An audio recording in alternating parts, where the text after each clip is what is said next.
Buongiorno a tutti, oggi vedremo come realizzare un campanello elettronico con un circuito elettronico HS088 e pochi componenti esterni. Ma prima non dimenticatevi di mettere like e iscrivervi al canale, grazie.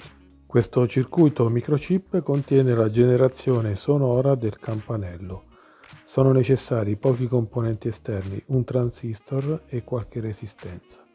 Questo è il circuito stampato che potete reperire online al costo di qualche decina di centesimi, il link in descrizione. Abbiamo il positivo, dall'altra parte il negativo e gli altri tre pin in fondo per il collegamento di un transistor NPN BC337. Il primo il collettore, la base e l'emettitore collegato al negativo.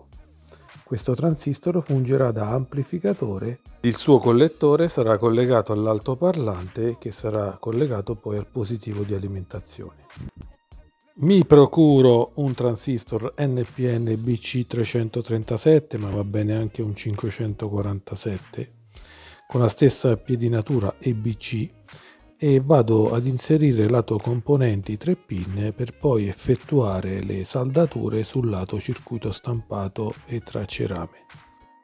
Una volta saldato il transistor andiamo a saldare un ulteriore componente, un condensatore da 100.000 nanofarad collegato tra il positivo e il negativo. Io ne ho preso uno SMD perché era l'unico che avevo a disposizione, ma voi potreste anche utilizzarne uno through hole normale.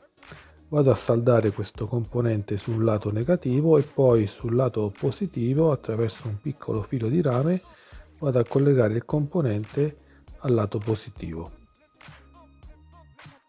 Tagliamo il filo in eccesso e siamo pronti per collegare il positivo di alimentazione al circuito, prendendo due piste, quindi andando a cortocircuitare anche il secondo pin necessario per generare il suono. Colleghiamo con la stessa tecnica dal lato opposto anche il cavo dell'alimentazione negativa e a questo punto andiamo a fare le saldature sull'altoparlante da 8 ohm 1 watt. Colleghiamo due cali al positivo e negativo dell'altoparlante e i corrispondenti capi vengono stagnati prima di collegarli al circuito stampato in corrispondenza dell'uscita collettore del transistor del positivo di alimentazione, come nello schema che vedete appunto. Una volta saldati i capi dell'altoparlante al collettore e al positivo, il nostro circuito è pronto, ma per concludere ho voluto inserire anche una resistenza in parallelo tra positivo e negativo, una resistenza da 2 kΩ necessaria per scaricare il circuito ogni qualvolta togliamo l'alimentazione e far ripartire la cicalina al riavvio dell'alimentazione. Alimentazione che va dai 3 ai 5 volt massimi. Se proviamo a fornire 5 volt sentiremo questo suono.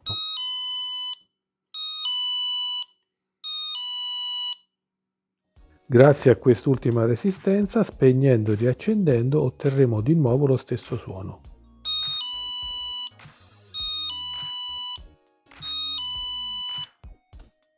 Questo circuito potrà essere utilizzato per realizzare un campanello elettronico fornendolo di un alimentatore da 3 a 5 volt massimi.